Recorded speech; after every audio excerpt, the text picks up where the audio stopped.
Ça y est, on y arrive. Et là, c'est vrai, c'est le dernier épisode de la saison 6.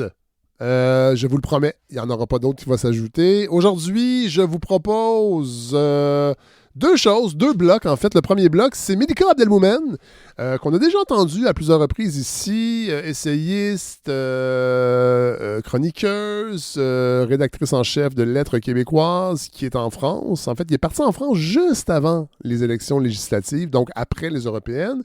Et elle a fait plusieurs apparitions sur Facebook, puis on a fini par s'écrire pour se dire, ce serait le fun que tu témoignes de ce que tu as entendu, ce que tu as vu. Vraiment d'une façon impressionniste. On ne va pas décortiquer les résultats, on ne va pas faire d'analyse politique, mais avec sa sensibilité à elle, elle a beaucoup écrit sur le racisme, entre autres avec son livre sur James Baldwin. Elle était venue nous en parler ici.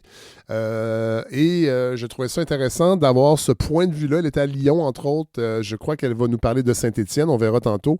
Donc, c'est ce que je vous propose en premier bloc. Et en deuxième bloc, on va présenter deux numéros et on va discuter avec les gens de l'Inconvénient et de la revue Spirale.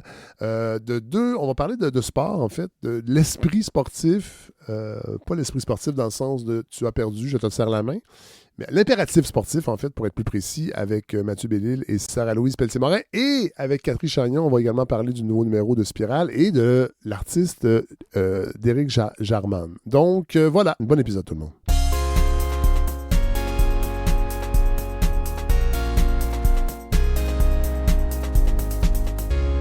Bon, alors on va se transporter immédiatement en France avec notre amie Melika Abdelmoumen. Ça fait longtemps qu'on vous a pas entendu à balado. C'est vrai. Ben écoutez, tout le monde était occupé, tout le monde menait ses combats. Ben, vous êtes rendu, on se retrouve. Vous êtes rendu à Franco Nouveau, c'est pour ça, là. Vous êtes rendu une star. J'irai peut-être pas jusque-là. Bon, et là, on s'est écrit il n'y a pas si longtemps. Évidemment, moi, j'ai parlé un peu des élections d'abord européenne et ensuite législative en France, et toute cette peur de la montée de l'extrême droite. Finalement, on crie un peu ouf, mais en même temps, pas tant que ça. Et entre-temps, vous avez fait des publications Facebook, puis on s'est écrit pour se dire que ça serait le fun d'avoir un peu votre témoignage, parce que vous êtes retourné en France pour les vacances. Juste au moment où de ce bouillonnement politique, et je me disais, ça serait le fun d'avoir les observations de Melika. Fait que peut-être juste nous réexpliquer vous êtes où exactement. Là, il va peut-être avoir des petits glitches technologiques. On a essayé d'une autre plateforme, ça marchait pas. Là, on est sur FaceTime. Alors, c'est le dernier épisode de la saison. Alors, indulgence, tout le monde à la maison. Voilà. Écoutez, moi, disons que j'ai un rapport particulier avec la France parce que j'ai vécu ici une douzaine d'années, entre 2005 et 2017. Je vis avec un Français, je suis la mère d'un Français, donc j'ai aussi de la famille en France et beaucoup d'amis très proches. Donc, depuis que je suis rentrée au Québec en 2017, je reviens chaque été, passer plusieurs semaines. Et est-ce que j'apporte mon travail avec moi. Oui, c'est ça, parce qu'on rappelle, vous êtes, pour ceux qui n'écoutaient pas les saisons il y a 3-4 ans, là, parce qu'on vous entendait plus souvent dans la balado, vous êtes éditrice, vous êtes essayiste, vous êtes autrice, vous êtes chroniqueuse. Oui, surtout rédactrice en chef de Lettres québécoises. Voilà. Donc ça, c'est mon emploi principal, si on peut dire. Donc c'est un emploi que je peux transporter avec moi. Donc c'est ce que je fais l'été en général. Je viens entre un mois et un mois et demi ici. Donc là, en ce moment, je suis dans la Haute-Loire chez mes beaux-parents, près de Firminy, près de Saint-Étienne, dans ce coin-là. Mais juste avant, je suis allée passer une semaine à Lyon, qui est la ville où j'ai habité pendant ces 12 années, donc retrouver les amis et tout ça, et vivre notamment le deuxième tour des élections avec des amis dans un quartier qui s'appelle la Croix-Rousse, qui est l'ancien quartier des ouvriers de la soie, où, c'est pas compliqué, c'était la gauche contre la gauche. OK. Bon. Oui, et l'autre quartier où j'ai habité, qui s'appelle les Gratte-Ciel à Villeurbanne, c'était aussi la gauche contre la gauche. Donc, j'ai habité dans des quartiers un peu particuliers. Et l'ambiance, là? Lyon, ce qui est particulier, c'est que, en gros, c'est une ville où il y a énormément de bastions d'extrême gauche, mais il y a aussi des groupuscules l'extrême droite, comme le GUD, qui font du trouble parfois le soir. Des parades. Et donc, c'est sûr qu'une des inquiétudes, donc l'amie Delphine, avec qui j'ai passé la soirée du deuxième tour, m'a raconté qu'il y a quelque temps, elle était dans les pentes de la Croix-Rousse, donc, parce que la Croix-Rousse, c'est une petite colline, on appelle la colline qui travaille, et donc il y a les pentes où il y a des habitations, des bars, tout ça, puis il y a le plateau au-dessus. Ouais. Et donc, elle était sur une terrasse dans les pentes avec des amis, et il y a un groupe de 50 gars cagoulés qui sont passés le bras levé en criant « On est chez nous », donc qui n'ont pas tapé qui que ce soit, mais tu sais, c'était de la grosse intimidation. Ah, évidemment, c'est pas très rassurant. Et il y en a pas mal. Et donc, disons que moi, je suis... mon chum et mon fils sont restés ici avec mes beaux-parents. Moi, j'étais seule à Lyon avec mon ami. Et c'est sûr qu'on avait la petite inquiétude après les résultats. Il a fallu que je promette que j'allais pas aller traîner là où il risquait d'y avoir des manifestations. Ouais. Évidemment, si l'extrême droite passait, ce qui était un peu ce qu'on craignait, ce qui semblait le plus probable, qu'elle était première avec le groupe de Macron en deuxième série, la gauche en deuxième série, on s'était dit, si c'est l'extrême droite qui passe, ça va être les gens d'extrême gauche, puis ils vont pouvoir crier dans la rue, puis il y aura peut-être une ou deux vitrines de cassées par certains plus énervés que d'autres. Mais si c'est la gauche qui passe, comme ça a été le cas, qu'est-ce que les gens d'extrême droite vont faire? Bref, il y avait tous ces calculs et toutes ces questions-là qui se posaient. Et puis, surtout, moi, j'étais là la semaine entre les deux tours. Là. Là, évidemment, il y a eu toutes sortes de choses qui se sont passées. Il y a eu... après le premier tour, donc après les européennes, quand on a annoncé les législatives anticipées, je vais y arriver, il y a eu ce truc extraordinaire qu'on n'espérait plus en France, c'est-à-dire que tous les partis de gauche qui se réunissent en urgence et qui réussissent à, du jour au lendemain, créer ce Front populaire ensemble et puis à faire front. Puis il y avait, je sais pas si vous avez vu ou si les auditeurs et auditrices ont vu, mais ils ont même créé des affiches extraordinaires. Ah, vraiment? Oui, j'en ai parlé. Je les ai partagées sur la page Facebook. Et ce qui était beau, Mélika, c'était que c'était un appel à tous. C'est pas juste, on va engager des graphismes, on va faire une campagne, un branding. C'était vraiment un appel à tous. Ils en ont reçu, je pense, plus de 700. C'est ça. C'était les citoyens. Il y avait un gabarit que les citoyens devaient suivre avec quelques instructions. Puis donc, il y en avait une où c'était plein de cœurs avec marqué « On s'engueulera après ». Donc, il y a une espèce de mouvement extraordinaire de résistance et de passer par-dessus ces différences et tout ça qu'on attendait pas mal tous. En tout cas, moi, toutes les années où j'ai vécu ici, là, et après, et qu'on n'attendait plus, en fait. On espérait, mais qu'on n'attendait plus. Donc ça a déjà été une chose majeure. Et ensuite, il y a eu... au deuxième tour, à l'annonce du deuxième tour, les désistements républicains. Donc ça, c'était un truc assez fabuleux aussi. Bon, évidemment, il y en a qui ont refusé de le faire et qui ont un peu fait le jeu de l'extrême droite à ce moment-là. Mais ce qu'on sait, j'ai vérifié avant qu'on se parle les chiffres, du côté du Nouveau Front populaire, il y a eu 210 désistements au profit de la personne de droite républicaine, disons, qui était là. En fait, on se désistait pour donner une chance à un candidat autre que le RN. Exactement. C'est qu'on se retrouvait avec ce qu'on appelle des triangulaires, donc où il y avait 3 candidats au deuxième tour. Et mettons qu'il y avait le RN, la droite classique ou le centre et la gauche. Celui qui était le plus mal placé, donc le troisième, était appelé à se désister pour que celui qui était deuxième ait toutes les chances de l'emporter contre le Rassemblement national. Et donc, du côté du Front populaire, du nouveau Front populaire, il y a eu 210 désistements. Mais par contre, du côté de la droite et du centre, il y en a eu 77. Bon, il y en a quand même eu 77, mais bon. Mais bon. Et voilà. Et donc, on va pas tirer de conclusions psychologiques très, très poussées, mais disons que avoir le cœur sur la main, visiblement, le cœur est à gauche. OK, je vais dire ça comme ça. Mais vous savez que ça a été le titre de la une, je pense, de Libération. Je crois que c'est dans Libération, entre les deux tours, il y a eu une où c'était ça, le cœur est à gauche, la France aussi, ou un truc comme ça. Oui.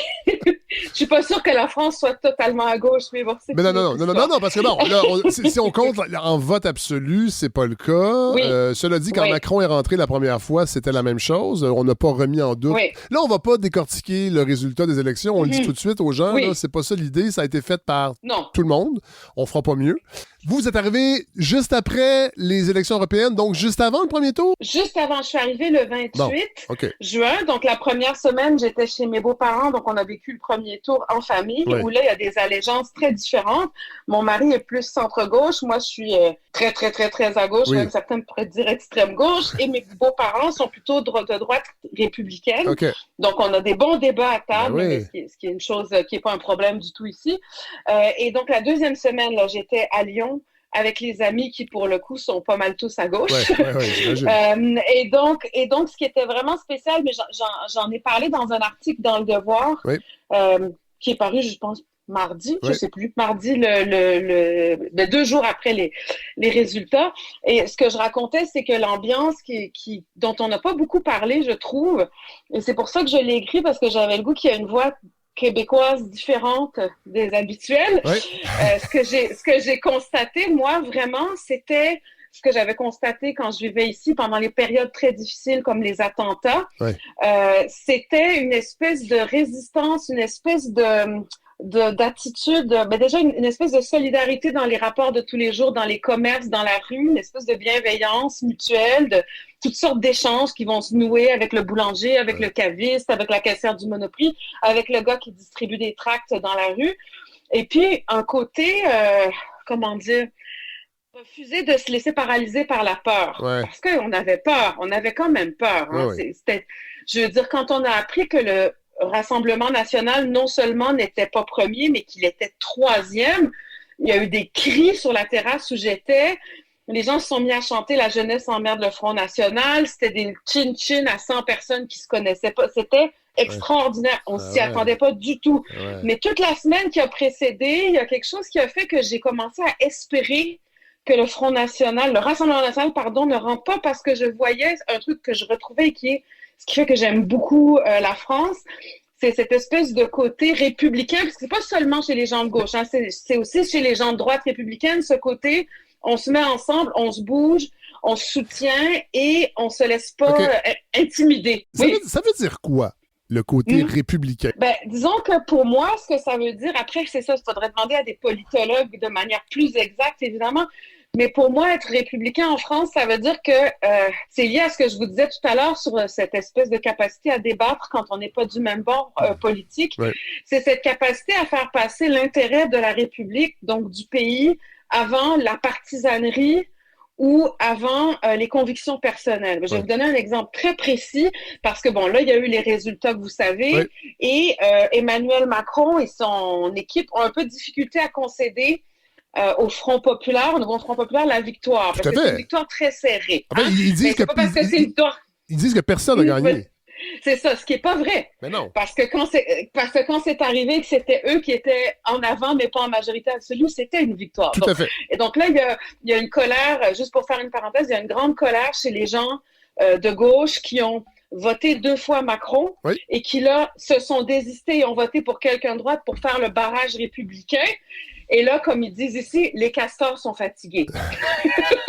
Non, mais les castors, c'est quand même le symbole du Canada, là, pour les Français. Ah oui, non, mais là, les castors, c'est ceux qui ont fait le barrage républicain. Oui, OK. Ah, mon Dieu, c'est bien drôle, ça. OK, je comprends. Oui, donc les castors sont fatigués de faire un barrage et se faire entuber après. Et surtout que parmi les députés macronistes qui ont été élus, il y en a certains qui ont leur fesse sur une chaise de député parce que quelqu'un s'est retiré à gauche. Oui, voilà. Évidemment, il y a ce qui se passe dans les médias, il y a ce qui se passe en coulisses qu'on apprendra peut-être plus tard. Mais pour l'instant, la crainte, c'est que Macron ne lâche pas le pouvoir, qu'il fasse comme si les résultats aux urnes n'étaient pas ceux-là. Puis les gens sont inquiets de se retrouver avec un gouvernement de droite alors que il y a eu ce vote-là. Non, voilà. Et il y a un homme qui s'appelle Dominique de Villepin, ancien premier ministre de droite, qui était sous Sarkozy. Quand je suis arrivée, c'était lui le premier ministre, qui est vraiment pas mon préféré, mais que je respecte. Enfin non, je dis ça, plus ça va, plus je l'apprécie. Et donc, lui, il a pris la parole hier à heure de grande écoute au journal télévisé pour dire il y a des règles dans la République, il y a une tradition républicaine. Macron doit laisser la gauche faire un gouvernement. C'est eux qui l'ont emporté. Ouais. Et donc, c'est ça être républicain. Vous voyez ce que je veux dire? C'est passer par-dessus le fait que lui, il est de droite et il est du côté qui a perdu. Mais on passe par-dessus ça parce que là, il y a une urgence. C'est qu'il ne faut pas que le Rassemblement national rentre en 2027 parce que les gens de gauche vont en avoir, les castors vont en avoir tellement marre qu'ils vont s'abstenir la prochaine fois. D'ici, j'ai beaucoup suivi le jeu médiatique de cette élection. Vous étiez là-bas parce qu'il y a des gens qui disent que c'est les médias qui ont démonisé l'extrême droite en faisant fi du fait que médiatiquement, avec l'Empire Bolloré, entre autres, on martèle. Oui. En fait, la montée de l'extrême droite en France est grandement imputable à l'empire médiatique. C'est pas seulement Bolloré, mais Bolloré est peut-être celui qui mène. Bolloré et l'autre qui détient BFM TV, dont j'ai oublié le nom de famille, mais j'ai écouté un peu BFM TV quand j'étais ici. Disons que j'ai essayé de pas me laisser happer par les médias et l'Internet comme je fais quand je suis au Québec, parce que là, j'étais sur place. Donc, je voulais plus discuter avec les gens. Mais c'est vrai que, par exemple, les deux chaînes de Bolloré, C8 et CNews sont en audition devant l'ARCOM en ce moment. Là, ils viennent de recevoir deux amendes à CNews, justement. Et là, ils sont en audition auprès de l'ARCOM, donc qui va attribuer ou non les fréquences à certaines chaînes. Et donc, il y a 24 chaînes qui postulent et il y a 15 places, si je ne me trompe pas. Et la place de CNews et C8 est menacée. Évidemment, on n'ose pas espérer. Ici, on n'ose pas espérer. On a l'impression qu'ils vont comme rester pour toujours. Mais bon, effectivement, c'est très problématique. Et il y a aussi Europe 1 qui appartient aussi à Bolloré. 2 semaines avant le deuxième tour, ils ont fait une émission spéciale avec Cyril Hanouna de 2 heures par jour où c'était exclusivement des gens d'extrême droite qui étaient reçus ou presque. Oui. Donc là, il y a eu aussi... Et ils ont créé, Mélika, ils ont créé cette émission-là. C'est quelque chose sur la tête, là. Je me rappelle plus du titre exact, là, mais... J'ai oublié le titre, oui, mais on marche sur la tête. Oui, c'est ça. On marche sur la tête. Et ça a été annoncé à la toute dernière minute, création de cette émission-là, tout de suite après les élections européennes.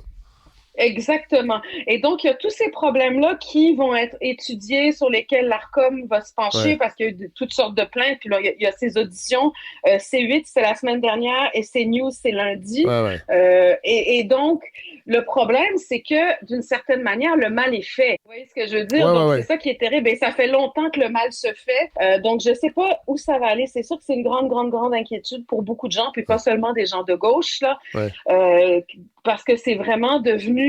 Et même, bon, il y a eu, je sais pas si vous avez suivi ça, mais concernant CNews, Mediapart a fait tout un dossier d'enquête qui montrait qu'il y avait carrément des fausses informations qui étaient répétées toute la journée, alors que le service légal avait envoyé un message aux animateurs en leur disant « On ne peut pas dire ça tout de suite, on n'a pas de confirmation. » Donc, il y a des gros problèmes de ce côté-là.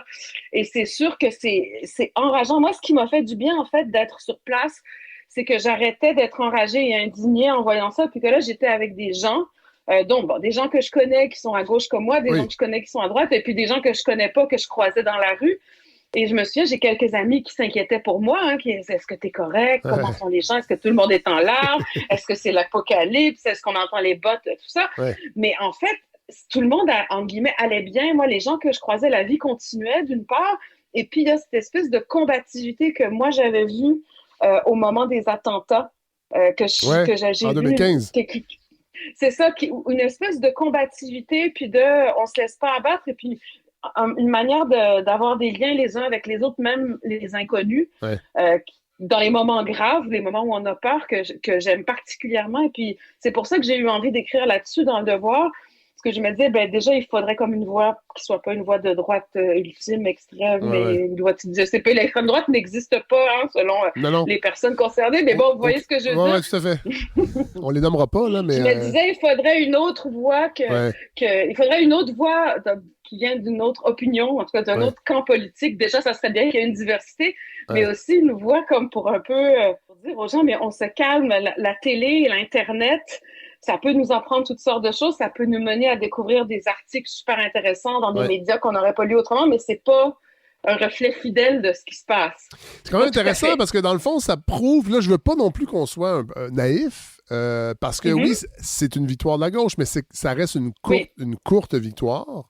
Absolument. Mais absolument. l'électorat n'est pas... Et les sondages se sont trompés aussi en passant. Ouais. Ben, j'étais avec une amie la veille, puis des amies, dont une qui me disait qu'en général, en France, les sondages avant les élections sont très, très, très justes. Ouais. Apparemment, il y a beaucoup, beaucoup de moyens qui sont mis là-dedans. Ouais. C'est très sérieux et c'est rare qu'il y ait des erreurs aussi, flagrantes. En même temps, c'est une erreur dont on se réjouit. Oui. Après, c'est ça. Ce qui est compliqué, c'est comment la France... Disons que là, il y a eu ce qui s'est passé le dimanche soir qui... Même si c'est compliqué, c'est devenu compliqué dès le lendemain parce qu'une fois que ça s'est arrivé, il faut trouver une manière de gouverner le pays. Oui. Il reste que symboliquement, c'est super important ce qui s'est passé. Et je le disais à mes amis, il y a eu ce qui s'est passé en Angleterre, la France juste après. Puis moi, je le vois bien sur les réseaux sociaux, l'espoir que ça redonne à plein de gens dans plein de pays, que symboliquement, ça ait eu lieu. Oui. Donc, même si ça devient compliqué après, puis même s'il faut lutter, il reste qu'il y a eu ça qui a eu lieu. Ouais. C'est ça. Ah non, parce que là, c'est bête parce que j'espérais, avant de vous parler, qu'il y a eu l'annonce d'un premier ministre ou d'un gouvernement, mais d'après ce que j'ai compris, les dernières choses que j'ai lues, il y a des noms qui commencent à circuler qui font consensus chez les communistes et même le groupe Ensemble, donc le centre. Et donc, moi, ce dont j'ai l'impression... Quand on essaie de s'extraire de tous ceux qui font leur show médiatique en ce moment puis qui s'invectivent les uns les autres, j'ai l'impression qu'il y a des gens du nouveau Front populaire qui sont en discussion avec des gens du centre pour essayer de faire une coalition, comme une sorte de gouvernement d'union nationale. Est-ce que je prends mes rêves pour des réalités? On le sait pas, l'avenir le dira, mais j'avais un peu rêvé de ce qui s'est passé dimanche puis c'est arrivé. Donc, je suis pas toujours totalement juste une pelleteuse de nuages. On a reçu l'historien des médias Alexis Lévrier il y a quelques semaines, juste après les législatives. Lui semblait démontrer, en tout cas c'est un peu sa thèse, que Emmanuel Macron a toujours eu des sympathies pour des gens à l'extrême droite. Et là, sur les réseaux sociaux, parce que moi, je suis pas en France, on sent aussi, puis je pense encore Mediapart ou un autre média qui a dévoilé que la veille du premier ou du deuxième tour, il y a eu des rencontres plus qu'officielles entre la garde rapprochée d'Emmanuel Macron et des gens de l'extrême droite du Rassemblement national. Est-ce que vous qui êtes là-bas, c'est quelque chose qui est aussi très présent ou on a l'impression que c'est un peu des jeux médiatiques et que les gens sont pas prêts à dire ça? Que, dans le fond, l'espèce de mollesse à reconnaître les résultats, c'est pour faire le jeu du Rassemblement national chez Emmanuel Macron. Il y a toutes sortes d'hypothèses. Effectivement, là, il y a un truc qui est sorti, je ne sais pas, ça semble pas être le même que celui auquel vous faites référence, mais de dîner entre Édouard Philippe, l'ancien premier ministre, et Marine Le Pen, organisé par un proche de Macron, mais ça, c'était après les présidentielles ou dans le temps des présidentielles. Voilà. Donc ça, c'est sorti hier ou avant-hier, et puis ça fait effectivement scandale. Disons que là, ce que moi, je sens dans les discussions, dans les lectures, mais aussi dans les discussions, c'est que là, il y a à la fois l'hypothèse que Macron s'arrange pour tout faire exploser pour être la seule alternative à l'extrême droite en 2027, y compris le fait de gouverner avec eux pour montrer à quel point ils sont nuls parce qu'ils sont pas prêts, puis qu'après ça sera lui le sauveur de tout. Il y a des gens qui pensent qu'il sait pas du tout ce qu'il fait, qu'il n'est guidé que par ses instincts narcissiques de bébé gâté fâché. Peut-être que c'est tout ça en même temps, mais ce qui est certain, là, vous voyez aujourd'hui, après avoir refusé de reconnaître la victoire du nouveau Front populaire et puis même avoir fait une espèce de lettre. Il aime ça écrire des lettres aux Français. Ça fait mourir de rire. Je trouve que c'est comme un amant abusif qui essaie de revenir puis de se justifier. Oh non, mais ça n'a aucun sens. Vous comprendrez que j'ai un peu de difficulté avec notre président. Et donc là, aujourd'hui, il s'est exprimé pour dire que son camp avait eu un comportement honteux après la victoire de dimanche et puis que c'était un spectacle pitoyable, alors que le spectacle pitoyable, c'est lui, en tout cas, en fait. Donc, vous voyez, c'est quelqu'un qui souffle le chaud et le froid. Il a toujours été très mauvais en communication.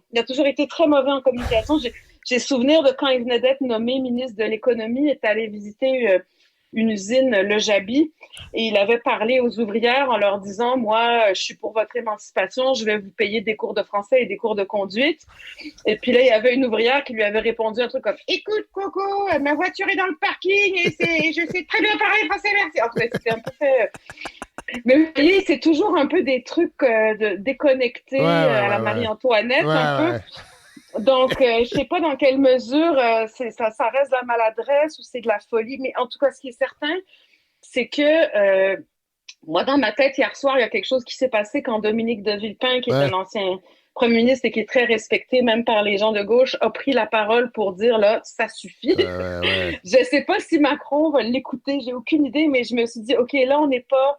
Parce qu'on se disait, est-ce qu'il y a des gens de droite qui vont rendre justice au fait que parmi les gens qui les ont élus, il y a des gens de gauche qui, encore une fois, ont fait barrage. Comme les gens de gauche ont reconnu quand les gens de droite se désistaient, il y avait des gens qui envoyaient des messages pour dire merci. Donc, il y avait comme un truc qui s'était construit, comme je disais, de républicains. Puis là, la victoire a lieu et tout à coup, c'est pas une victoire. En tout cas, donc c'est tendu. Je dirais que c'est tendu. Évidemment, moi, je vais faire mes courses, je vais au marché. Là, je suis à la campagne, c'est différent de Lyon, mais mes amis Lyon ne m'ont pas écrit pour me dire que c'était tendu, dangereux et que tout ça. Là, je pense que c'est comme c'était la semaine dernière. Mais là, les gens attendent. Et ce qui pend au nez, en fait, ce qui pourrait arriver, c'est si ça se débloque pas et si Macron persiste ou si, par exemple, il colle un gouvernement de droite et ne tient pas compte des résultats des élections, là, ça va être grève générale. On bloque les Olympiques et les Jeux Olympiques et tout ça. Il y a déjà un appel à la grève vendredi, le 18, parce que Macron a dit qu'il se donnait jusqu'au 18 pour nommer un gouvernement. Donc, c'est ça. Donc, mais évidemment, entre ce qu'on entend dans les médias, ce qu'on lit, qui sont souvent des conjectures, ou des...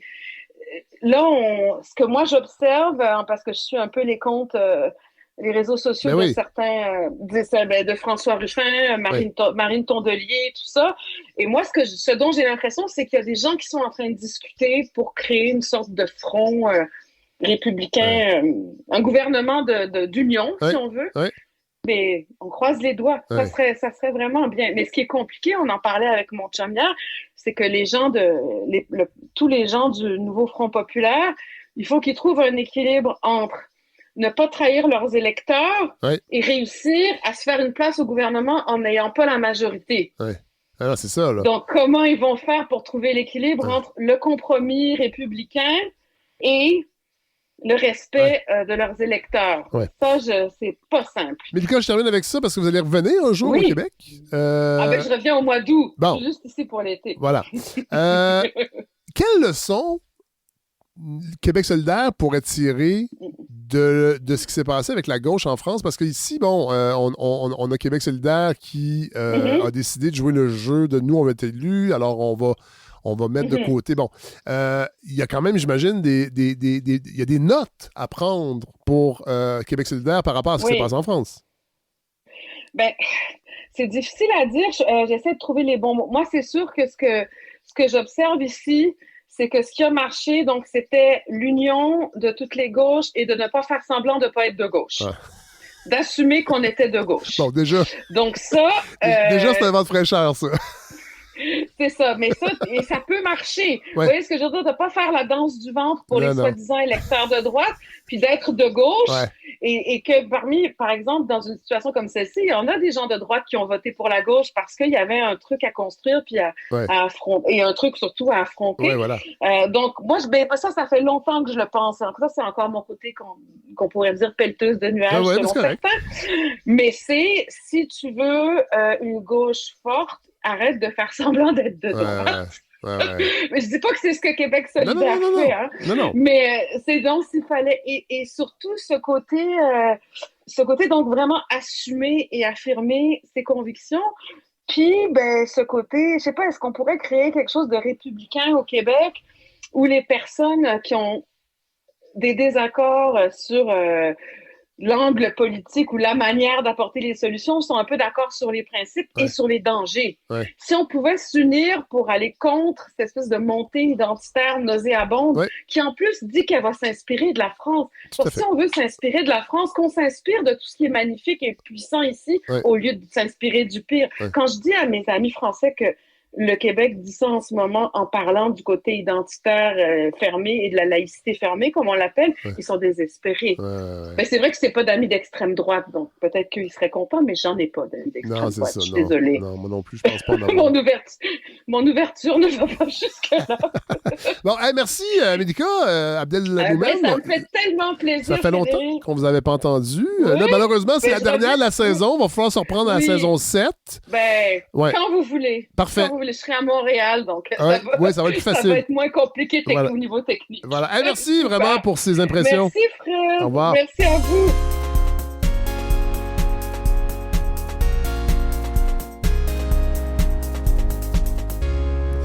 Dernier segment, revue, /magazine. Et là, on va faire 2 sorties de magazine en même temps. En fait, on va saluer les gens de l'Inconvénient. Bonjour, M. Bellil. Salut, Fred. Comment ça va? Ça va très bien. Sarah-Louise Pelletier-Morin, ça va bien? Ça va très bien. Merci. Vous, Fred? Ça va très bien. Merci. Ça avait l'air... Ça vous fait du bien, hein, je pense. C'est le dernier segment comme ça. Ça achève. Et Catherine Chagnon? Oui, bonjour. De Spirale. Salut. Directrice, rédactrice en chef. Voilà. De Spirale. Mais alors, 2 numéros qui sont sortis il y a quelques semaines. Et vous savez qu'on aime beaucoup parler de magazine ici, surtout que vous payez très, très cher pour être ici. Faut quand même le dire. Non, c'est des blagues. On est obligé de retirer nos CELI, c'est des blagues, c'est pas très cher. En hypothèque, tout, là. On va commencer avec l'inconvénient parce que les Olympiques s'en viennent à Paris. Ouais. Et c'est pas le thème direct de ce numéro-là, mais c'est une thématique quand même qui est connexe. C'est le numéro 97. Oui, l'impératif sportif. Voilà. C'est un numéro, en fait. Alors, bien sûr, c'est tout à fait dans l'air du temps avec l'Euro, le Tour de France. Tout se passe en presque... L'omniprésence du sport. Oui, c'est ça qui est frappant. Puis, si on réfléchit pas trop, là, on peut penser que c'est là depuis toujours. Alors qu'en fait, le sport, et évidemment, surtout le sport professionnel, c'est un phénomène très récent dans l'histoire de l'humanité. Et ça occupe aujourd'hui une place incroyable. Oui, vraiment. Vraiment, sur le plan médiatique, sur le plan même ça remplit aussi, c'est ce que, je crois que c'est Umberto Eco qui disait, ça remplit aussi une fonction de bavardage un peu futile. C'est-à-dire, les gens qui ont rien à se dire ont toujours une opinion sur la dernière opération faite par le Canadien. Si vous n'aimez pas parler de météo, c'est ça. Votre plan B, c'est le sport. Exact, c'est ça. Non, mais et en soi, peut-être que c'est une bonne chose que ça existe pour ça. Et puis dans le titre, hein, puis Sarah-Louise a fait un très beau texte, on va en parler, mais dans le titre, il y a l'impératif. C'est-à-dire que aussi, on est dans un monde où il suffit pas d'être un spectateur, hein, il faut faire du sport et il faut en faire le plus possible. Oui, mais ça, c'est bien.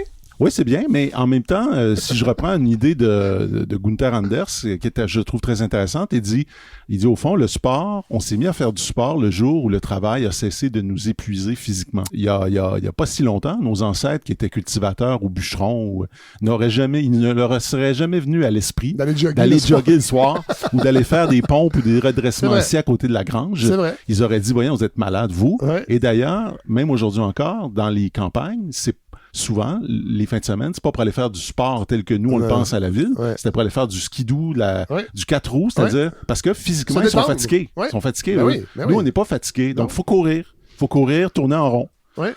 Comme Sarah-Louise, d'ailleurs, le fait merveilleusement, parce que, c'est ça, elle nous parle de ces rondes d'exercice. Ben oui, je cours, mais j'ai un rapport qui est tellement complet. En fait, je pense que mon hésitation introduit bien mon texte parce que je parle de ma pudeur à parler du sport. Ah donc, ouais, hein? Ouais, je trouve ça... je suis pudique par rapport au sport. On dirait que j'ai de la misère à articuler ça avec la littérature ou avec ce que je pratique qui est plus du domaine des idées. Ouais. Donc, j'ai une pudeur aussi, peut-être parce que il y a une sorte de compulsion chez moi, une addiction au sport, puis d'en parler, ça parle un peu de mon rapport à la mort, finalement. Ouais. OK. Je sais pas si vous, Fred, moi, je cours. Vous faites du sport. En fait, oui, moi, j'ai beaucoup fait de sport beaucoup plus jeune. Mais j'ai joué au hockey jusqu'à l'âge de 16 ans de façon tout à fait intense et passionnément. Dans des ligues organisées, dans la rue, j'ai joué au baseball, j'ai joué au football, bon, j'ai joué au tennis. Après ça, j'ai plus vieux, je me suis mis à jogger. J'ai beaucoup jugé les gens qui joggaient à une certaine époque. Moi, je les juge pas, je peux juste plus courir parce que j'ai mal partout. Ah, c'est ça. Quand j'ai arrêté de fumer, en 2012, j'ai commencé à courir et j'ai beaucoup aimé ça. Mais là, je me suis calmé parce que moi aussi, je peux avoir un rapport assez intense. Quand t'arrêtes de boire, t'arrêtes de fumer, habituellement, c'est parce que quand tu fais des choses intensément. La compulsion. Ouais, puis là, j'ai réussi à circonscrire ça à seulement jogger avec Miville le matin. Ouais. On va à la garderie ensemble. Lui, il est en trottinette. Il est redoutable. Ouais. Je l'ai croisé hier. Il dit lui-même, c'est Miville Rapido. Ah ben c'est ça. C'est ça qu'il dit. Parce que j'ai dit salut Miville, j'étais à vélo, puis 2 secondes après, il était déjà rendu quasiment au bord de la rue. Oui, c'est ça. Et je reviens en jogging, ça me fait un 4,2 km, 4 fois semaine à peu près. Mais ça s'arrête là. Est-ce que vous joguez ou vous courez? Parce que c'est le sujet... parce que c'est le sujet du texte de Martine Belland quand même qui réfléchit à la différence entre le jogging et la course. Ça, c'est d'ailleurs très intéressant, le texte de Martine Belland sur le jogging, parce que... Mon Dieu, on dirait qu'on s'est préparé. Elle nous rappelle que... Elle nous rappelle que, en fait, évidemment, courir, c'est une activité humaine qui date de l'époque la plus lointaine, mais dans la modernité, il y a un rapport très différent selon le genre. C'est-à-dire que les femmes, pendant très longtemps, on n'a pas pensé que les femmes pouvaient courir. On trouvait ça, presque indécent. Et dans les années, je crois, les années 60, 70, à un moment donné, une coureuse américaine qui s'inscrit au marathon de Boston et elle le fait sous un nom d'un homme. Parce que 60-70, là, on parle pas des années 1920, là. Non. Et quand les organisateurs la voient courir, ils veulent l'arrêter.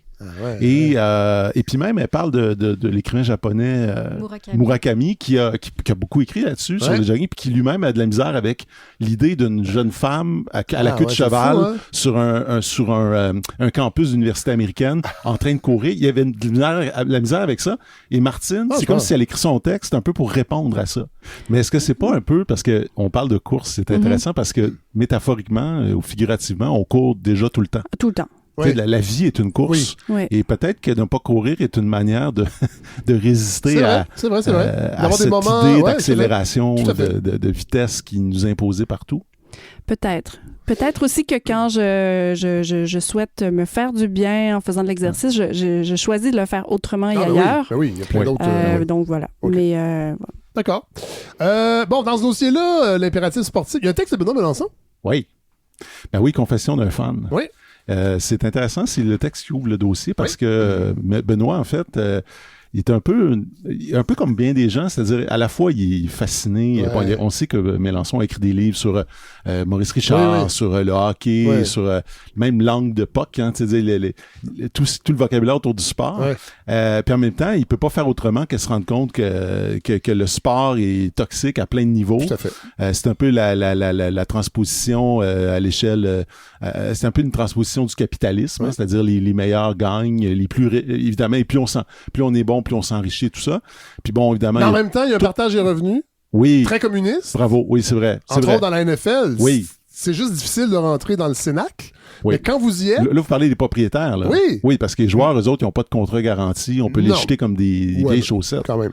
Oui, mais vous savez que la moitié à peu près des joueurs de la NFL, quand ils prennent leur retraite, font faillite un an plus tard. Mais c'est parce qu'ils sont un peu niaiseux. Non, mais on va se le dire. Peut-être. Il y a moyen... Oui, peut-être. Tu sais, quand t'as fait 22 millions en 5 ans, puis il te reste plus d'argent à la fin, pour vrai... Non, c'est sûr que tu as flashé un peu, on va dire ça. Mais en tout cas, c'est un texte intéressant parce que Benoît dit, au fond, comment faire pour concilier cette fascination vraiment fanatique et avec toutes les contradictions, toutes les aberrations. Tout à fait. Puis je pense qu'on est beaucoup dans ça. Parce que, je veux dire, on les regarde quand même. Les Jeux olympiques, on va les regarder. Le baseball, j'ai déjà été un grand fan de baseball. Il y a un texte de Gabriel Bergeron-Poulain, le baseball au pied du Mont-Royal. Et c'est intéressant parce qu'il rappelle une chose qu'on oublie avec le baseball. Nous, ça nous fascinait à chaque fois d'aller voir un match, pas de chronomètre. Et on oublie que c'est à peu près le seul sport où il n'y a pas de chronomètre. D'ailleurs, donc, techniquement, un match pourrait durer des semaines. Mais là, vous avez entendu parler de... Vous savez maintenant qu'ils ont mis un chronomètre pour le temps que le lanceur peut prendre. Tout à fait. Ça fait 2 saisons, je pense. C'est une hérésie. Ah, totalement. Enlevez les pubs à la place si vous trouvez ça trop long. Mais c'est un excellent texte de Gabriel Bergeron-Poulain, justement. Je pensais à vous, Fred, parce qu'il me semble que ça s'adresse bien à vous, ce texte-là. Un jeu contre le capitalisme. Hein? C'est ça qu'il dit. Il dit que si le hockey est sérieux, sacré et rapide, le baseball s'avère oisif, profane et lent. Tout à fait. C'est peut-être une façon de détruire le capitalisme, de se réapproprier le baseball. Ceci dit, sans vouloir être trop pessimiste, c'est mal parti quand même pour le baseball. Ah, ben oui, pour devenir une contestation du capitalisme. Ah, tout à fait. Mais non. Puis il y en a d'autres qui disent plutôt que c'est une forme de... En fait, le baseball est plutôt le sport américain par excellence parce que c'est l'individualisme. Oui, c'est vrai. C'est l'individu qui domine presque sur l'équipe. Tout à fait. Évidemment, on retrouve les chroniques de Stanley Péan, Georges Privet et Robert Lévesque. Ouais. Sinon, Sarah-Louise, peut-être dernier mot? Je pense qu'on l'a nommé, là, l'élément qui réconcilie les textes, c'est la contradiction ou notre amour du sport et en même temps notre désamour ou notre gêne, notre honte, notre pudeur, confession d'un fan qui quand même explique qu'il n'y a pas vraiment de rationalité à être un fan. Pourtant, on adore le sport. En même temps, ça peut être bien, justement. Mais oui. Absolument. Pas de rationalité. Puis, tu sais, quand il y a eu l'éclipse, pour revenir à cette éclipse, on a souvent comparé ça au sport, c'est-à-dire qu'on était tous rassemblés autour d'une même chose et qu'il y a juste le sport presque qui peut faire ça aujourd'hui. C'est quand même, ça soulève... Au moins, l'éclipse était gratuite. L'éclipse était gratuite. Gros numéro. Football. Oui, un gros mais numéro. Peut-être qu'on peut parler aussi de ton édito un petit peu, une petite phrase. Oui, de la guerre à la paix. Au fond, d'où vient le sport? Ça vient de la guerre. C'est vrai. Ça vient du découpage en séquences plus ou moins autonome de la guerre. C'est pas pour rien que dans le sport, le vocabulaire militaire est si présent. Tout à fait. La défense, l'attaque, le repli, percer les lignes. Une longue passe, une bombe. C'est ça, c'est tout ça.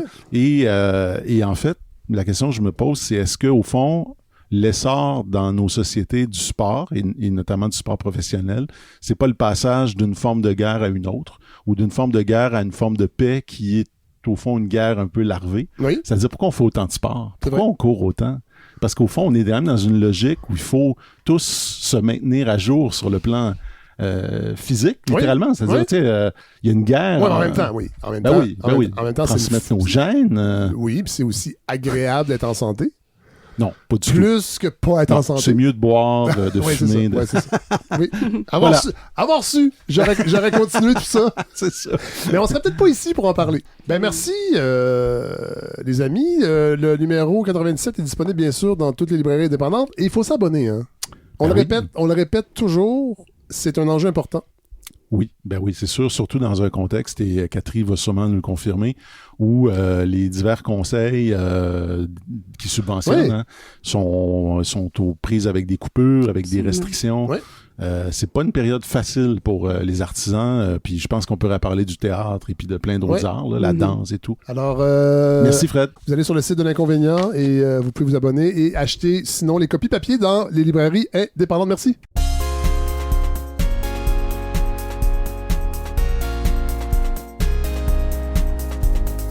Catherine Chagnon. Bonjour. On va aller ailleurs? Oui. On sera pas dans le sport. On va être dans l'horticulture. Est-ce qu'on est dans l'horticulture? Oui, on est dans le jardinage, assurément. Donc, numéro 286 de Spirale. Parlez-nous de ce numéro.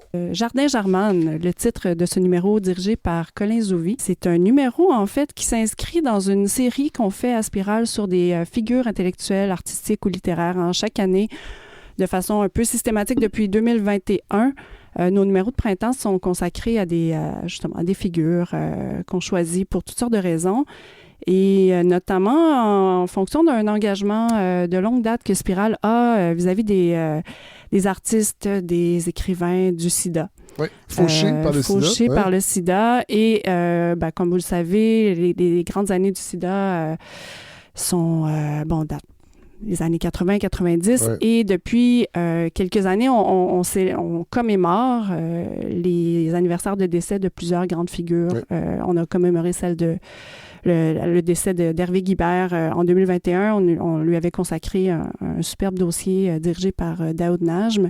Et dans la foulée de ce dossier-là, on a choisi cette année de se pencher sur le travail, l'œuvre de Derek Jarman, cinéaste britannique, qui est assez peu connu ici. Oui, étrangement. Oui et non, ça dépend dans quel cercle. Je vais vous dire pourquoi, c'est ça. Parce que vous le connaissez plus que vous pensez, mais c'est peut-être juste une petite partie de son œuvre. Son cinéma est connu par les cinéphiles, mais le dossier qu'on a décidé de réaliser pour Spirale se concentre sur un autre aspect de son travail qui est en fait le jardin qu'il a lui-même créé, cultivé, pendant les dernières années de sa vie, il a acquis, en fait, Jarman en 87, après avoir reçu un diagnostic de séropositivité. Oui, c'est ça. Il se sait malade. Il se sait malade, tout juste, et il choisit de se réfugier dans le Kent, dans un endroit qui s'appelle Dungeness, au bord de la mer, dans un endroit très étrange.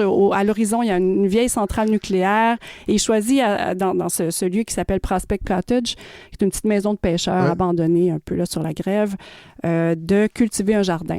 À partir de ce qui pousse là, de ce qu'il plante, mais aussi de ce qui est recraché par la mer, des déchets.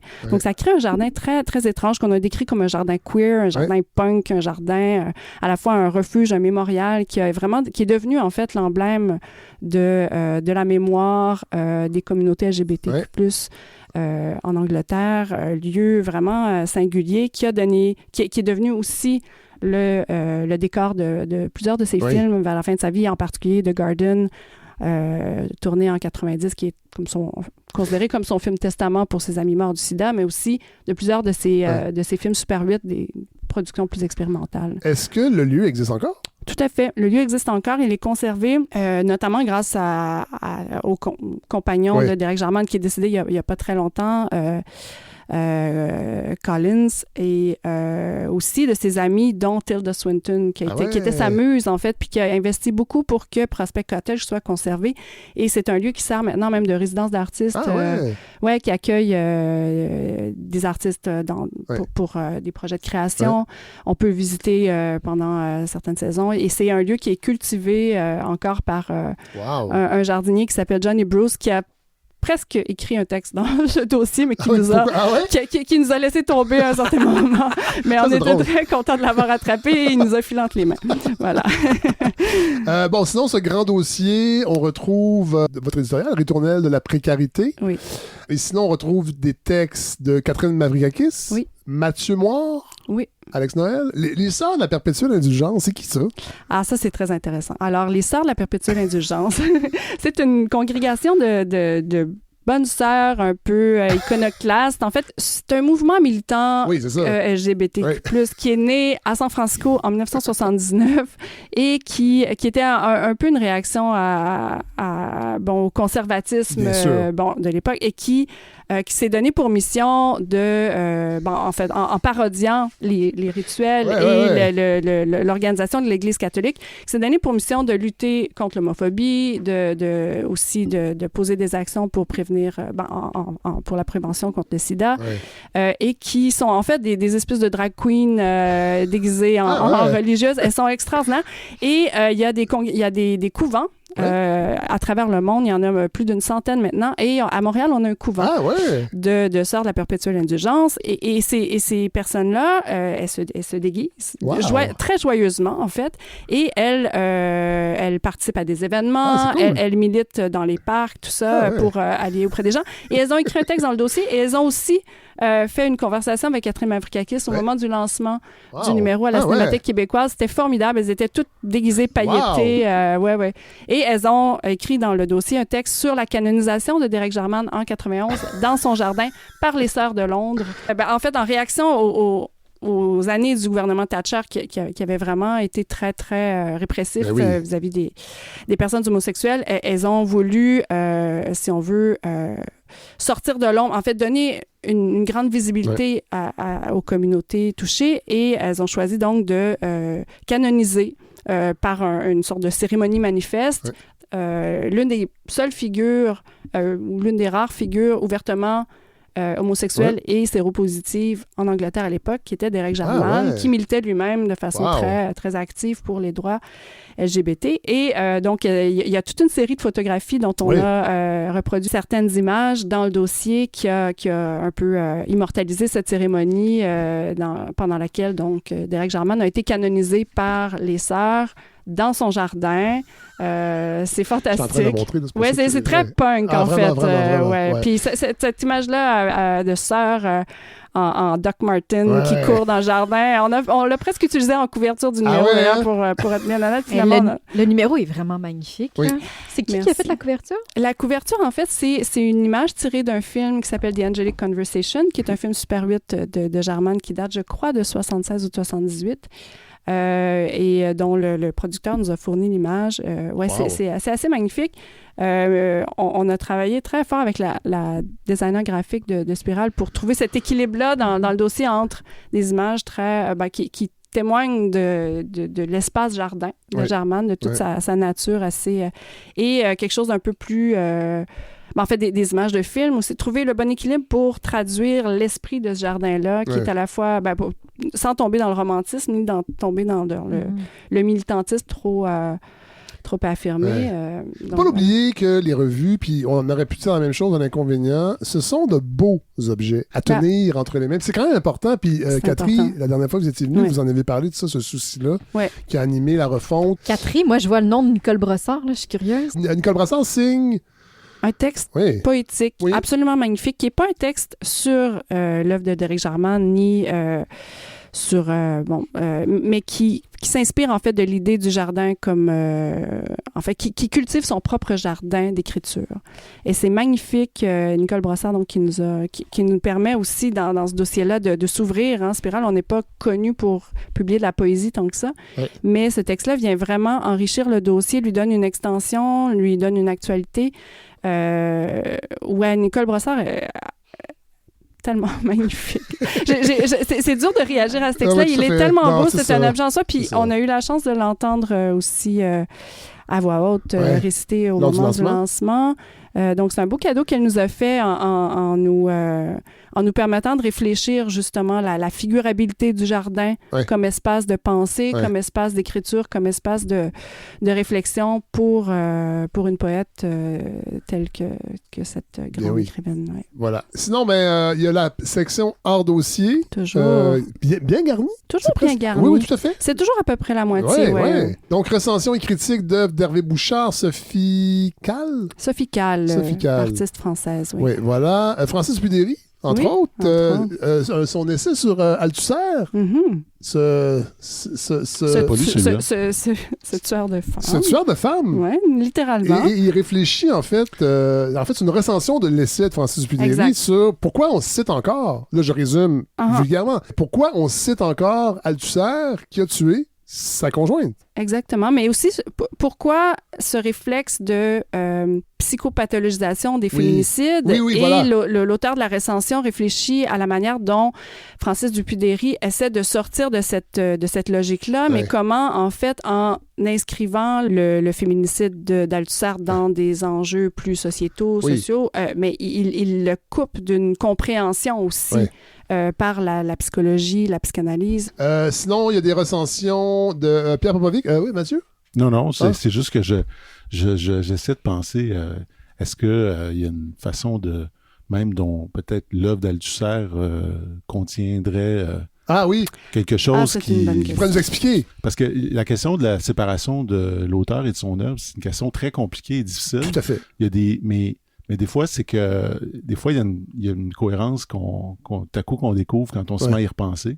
Mm-hmm. C'est un peu comme moi, je reste un fan quand même des films de Woody Allen parce qu'il en a fait des tellement bons. Oui. Mais à un moment donné, tu sais, quand il y a une séquence dans Manhattan où à la fin il parle son personnage, mais qui est joué par à une fille d'à peu près 13 ans. Là. C'est Marianne Hemingway qui joue sa conjointe. Oui, mais qui a l'air d'avoir 14 ans. Là. Oui, puis c'est elle qui veut rester avec lui et lui veut... Elle a 15 ans, je pense, dans le film. Pardon. Nuance. Non, mais il l'a pas tué, par exemple. Non. Si vous voulez aller dans la nuance... Non, mais ce que je voulais dire, c'est que, tu sais, des fois, c'est que tu vois qu'il y a des pulsions ou des affects qui sont déjà dans l'œuvre. Ah, ben oui, tout à fait. Ça rend pas l'œuvre sans coupable. Là, non. C'est juste c'était ça ma question. Je sais pas, je le connais pas assez, mais c'est intéressant ce que tu dis parce qu'en fait, on pourrait penser aussi... on pourrait adopter la logique inverse, c'est-à-dire que est-ce que dans l'œuvre, il y a des choses qui permettent d'éclairer la biographie de l'auteur ou de l'artiste, c'est-à-dire que ça va dans les deux sens. Oui, c'est ça. Juste couper, ça, c'est une mauvaise lecture. J'ai encore Voyage au bout de la nuit dans ma bibliothèque en haut. Honte à toi. J'ai pas ces autres écrits, j'ai juste celui-là. Mais de la même façon qu'on... De toute façon, Céline, on le sait, Céline. Hein? Ben oui, mais comme Heidegger... Oui, Heidegger, c'est un bon exemple. Il y en a plein d'exemples. Ben oui. Dernier mot, Catherine Chagnon? Que dire comme dernier mot? Achetez-le. Achetez-le. Peut-être un mot sur le portfolio d'Ève Tagny, qui est aussi une belle proposition. En fait, c'est la première fois qu'on essaie ça. On a... d'habitude, on fait des portfolios où il y a un texte de réflexion d'un auteur ou d'une autrice sur le travail d'un artiste. Et cette fois-ci, on a donné comme un peu une carte blanche à l'artiste pour... dialoguer avec le dossier. Et Ève Tagny, qui déjà travaille sur le jardin, nous a fait une super belle proposition d'après Germane, où elle nous crée par des fragments de texte et de photographie un espèce de jardin intercontinental qui réfléchit à des questions postcoloniales, des questions de cloisonnement, de propriété, de possession, qui est assez riche aussi. Donc, voilà, pour renchérir sur la dimension visuelle du numéro, on est allé de ce côté-là aussi. On va se procurer donc ce numéro 286 de Spirale, lui aussi disponible dans toutes les bonnes librairies indépendantes. On s'abonne aussi? On s'abonne, c'est vraiment important. Oui, vraiment. Je sais que dans les médias, on aime bien ça dire l'été qu'on lit des polars. Parce que les gens, ils deviennent niaiseux l'été, ils sont plus capables de réfléchir. Alors ici, à la balado, on fait pas ça. On suggère de lire des revues et des magazines parce que, par leur côté éclectique et en même temps dense, je trouve vraiment que c'est des bonnes lectures à l'année, mais particulièrement en vacances, quand on n'a pas à se... On n'est pas pressé par le temps, on a des heures devant nous. C'est ça. C'est l'été qu'on a plus les moyens de penser. Et c'est le moment de lire les revues. De faire un peu de rattrapage. C'est chouette aussi de découvrir des auteurs, des autrices aussi qui en sont à leur premier texte. On voit leurs idées germer. Des fois, ça va produire des essais plus tard. Moi, c'est ça que j'aime dans les revues.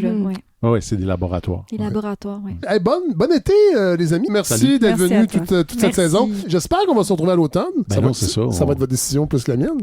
Vous êtes bienvenus. On va se recroiser quelque part cet été, c'est certain. Alors voilà.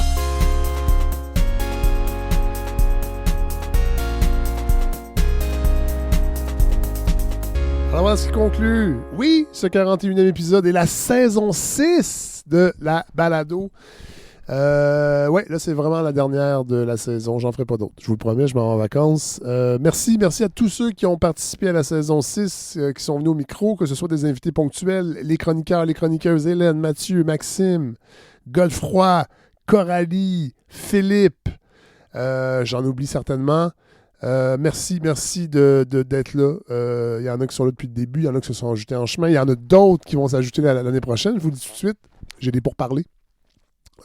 C'est très secret. Non, c'est pas secret, mais il va y avoir un ajout de nouvelles voix à la balado, de tous les âges aussi, je l'espère, parce que je trouve ça important aussi qu'on ne souffre pas d'agisme ici à la balado. C'est peut-être parce que j'ai eu 53 ans la semaine dernière. Mais voilà, de toute façon, c'est moi qui décide. C'est mon projet. Mais ce projet-là ne se fait pas tout seul. Je veux remercier tous les auditeurs et les auditrices qui sont encore au rendez-vous. Évidemment, ça fluctue d'une saison à l'autre. La pandémie aussi, il y a eu une espèce de pic. Ça a redescendu, mais vous êtes encore à peu près entre 5 et 6 000 par épisode. Des fois un peu moins, des fois un peu plus. Mais vous êtes là, vous êtes au rendez-vous. Et vous me croisez dans la rue, vous me parlez du projet. Ça me fait toujours plaisir. Partout au Québec aussi. Pas que je me dis que les gens qui sont loin de Montréal ne sont pas capables de s'intéresser à ce contenu-là. C'est que je suis toujours étonné à chaque fois que la balado sorte de Montréal et aille dans tous les coins du Québec, petites et grandes villes. Alors, et d'ailleurs, je veux remercier Communauto parce que c'est grâce à eux que je peux me promener. Ils sont fidèles, ils sont toujours là, ils ne me demandent rien, à part de parler d'eux de temps en temps. Alors, n'hésitez pas à vendre vos 6 voitures pour vous prendre un abonnement chez Communauto. Mais merci parce que c'est vraiment grâce à eux que je peux me promener et pour enregistrer les épisodes et pour les préparer. Des fois, je m'en vais dans des coins reculés pour avoir la paix, pour être loin de la ville et c'est toujours grâce à Communauto que je peux m'y rendre. Parfois, dans des endroits où il n'y a à peu près pas de route. Mais voilà. Alors, merci aux donateurs, aux donatrices qui rendent ce projet possible. Vous êtes là depuis le début. Il y en a qui se sont ajoutés cette saison. Donc, merci à cette communauté. Je vais essayer de penser à quelque chose pour vous remercier encore mieux. Peut-être des places pour la soirée dansante l'an prochain. Je ne sais pas trop, là, mais en même temps, à chaque fois, vous me dites « Ah non, nous, on veut juste des bons épisodes. Donne-nous du bon contenu. On veut pas de cadeaux puis de gogos. Alors, mais quand même, je pense que ça pourrait être le fun de vous remercier, surtout ceux qui sont là depuis le début. lors des 6 saisons. Vous avez remarqué, cette année, il y a eu des partenariats avec des chaires de recherche qui se sont ajoutés. Là, j'avoue que je suis en train de préparer la prochaine saison, puis la réponse est vraiment bonne, à un point tel que je me demande si ce ne serait pas une bonne idée de créer un nouveau podcast. J'en avais déjà parlé, d'ailleurs, plus tôt avec Coralie Laperrière, que je salue. J'ai-tu salué tantôt? J'espère que oui, dans l'équipe des chroniqueurs et des chroniqueuses. Qu'on allait créer peut-être un autre projet, mais là, je brasse encore la grande soupe des idées, puis je me demande si, dans le fond, je ne vais pas créer un podcast pour la mobilisation des connaissances, puis que la balado de Fred Savard va servir à en faire la promotion avec certains extraits et vous enjoindre d'aller vous abonner à ce nouveau podcast. En tout cas, je vais avoir une séance de brainstorm avec quelques personnes pour y réfléchir, mais j'avoue qu'aujourd'hui, là, au moment où on se parle, c'est ça que j'ai en tête. Et peut-être pour revenir à l'esprit du début de la balado de Fred Savard, donc être un peu plus collé sur l'actualité, puis avoir aussi plus de chroniques, parce que dans le fond, quand je fais des partenariats, évidemment, je suis content parce que c'est une nouvelle corde à l'arc de la balado. On parle de recherche universitaire, mais je réserve ces épisodes-là aux chaires de recherche. Fait que pendant ce temps-là, on n'entend pas des chroniqueurs, on entend peut-être moins d'essayistes. Alors, je suis en train de jongler avec cet équilibre-là. Je l'ai fait cette saison-ci, mais là, vu que la réponse est très bonne pour la prochaine saison, ben, il va y avoir... En fait, si je bouge pas, il va y avoir juste plus d'épisodes consacrés aux chaires de recherche. Fait que je me demande s'il n'y aurait pas un besoin de créer un canal juste pour ça. Alors, voilà, c'est ce qui va m'occuper après les quelques jours de vacances que je vais prendre, mais j'ai réfléchi. Alors, vous allez évidemment vous tenir informé avec l'infolette. N'hésitez pas à vous abonner si vous ne l'êtes pas encore. L'infolette générale sur le fredsavard.com et aussi sur les soirées dansantes. Il va y avoir une infolette dédiée aussi à juste annoncer les dates qui s'en viennent. Ça va être le 7 septembre au Lion d'Or. Je vous le dis tout de suite. Ça va devenir des soirées pratiquement mensuelles. Là, on est en train de finaliser quelques dates, mais je peux vous dire que déjà septembre, octobre, novembre, le premier samedi de ces 3 mois d'automne, il y aura une soirée dansante au Lion d'Or à Montréal. Et ça sera possible d'acheter des billets très bientôt. Pour le 7 septembre, je pense que c'est déjà en ligne si vous allez sur le site du Lion d'Or. Mais octobre, novembre, là, je ne suis pas sûr. Peut-être que ça l'est, là, mais de toute façon, c'est l'été. Alors, je ne vais pas achaler les gens pour vous qui viennent danser à l'automne. On va profiter de l'été, déjà que ça passe vite. Alors voilà, tout ça pour dire que le grand brainstorm se poursuit, puis je vous remercie d'être là, puis de le nourrir, ce brainstorm-là, avec vos commentaires et avec vos messages. On va se quitter en musique. Voilà. Je rebondis sur le segment tantôt qu'on a fait avec Catherine Chagnon de Spiral, parce que quand j'ai préparé le dossier avec Derek Jarman, je me suis rendu compte que je le connaissais sans le connaître parce qu'il a réalisé beaucoup de vidéoclips, entre autres ceux du groupe The Smith. Puis The Smith, ça a été un peu ma porte d'entrée pour la musique alternative. Avant, j'avais découvert le punk avec les Stray Cats, avec plutôt les Slash. Les Clash, en fait, les Slash. Les Clash avec les Sex Pistols, mais la musique alternative, c'est par ma sœur, en fait, ma grande sœur, qui en écoutait plus que moi. Et elle avait reçu via Columbia la cassette Standing on the Beach de Cure, et elle avait aussi reçu l'album The Queen is Dead de Smith. Puis, The Smith, je trouvais ça vraiment niché comme musique indépendante quand j'étais au début du secondaire. J'étais comme, ah là là, c'est vraiment bizarre ça. Mais en même temps, ça m'attirait. Et il y avait donc la chanson titre de Queen is Dead sur cet album-là. Et c'est Derek Jarman qui a fait le vidéoclip qui m'avait marqué à l'époque. Alors, c'est avec cette chanson-là qu'on va se quitter. Parce que la reine est morte, effectivement. Je dirais pas vive la reine, mais je dirais vive l'été, vive les vacances et vive la saison 7 qui s'en vient de la balado. J'espère que je vous retrouverai au bout de l'été pour de nouveaux épisodes. Voilà. Bon été, tout le monde.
a craze to appear on the front of the Daily Mail, the rest in your mother's bridal veil.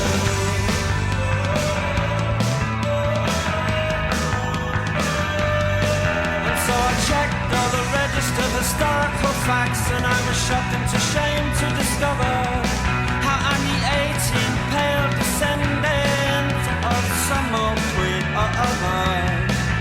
Oh, has the world changed, the river changed? Oh, has the world changed, the river changed?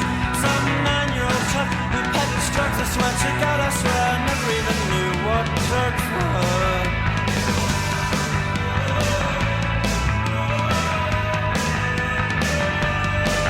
So I broke into the palace with a sponge and a rusty spanner. She said, I know you and you cannot sing. I said, that's nothing, you should hear me play piano. We can go for a walk where it's quiet and dry and talk about precious things. But when you're tied to your mother's apron, no one talks about castration.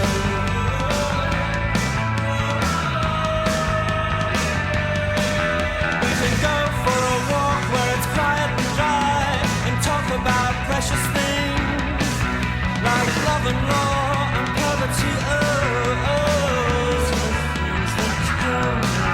We can go for a walk where it's quiet and dry and talk about precious things. But the rain that flattens my hair,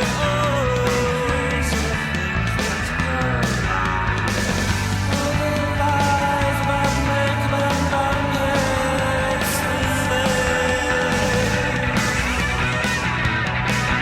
That's the pub who saps your body, and the church who'll snatch your money. The queen is dead, boys, and it's so lonely on a limb. That's the pub that breaks your body, and the church, all they want is your money. The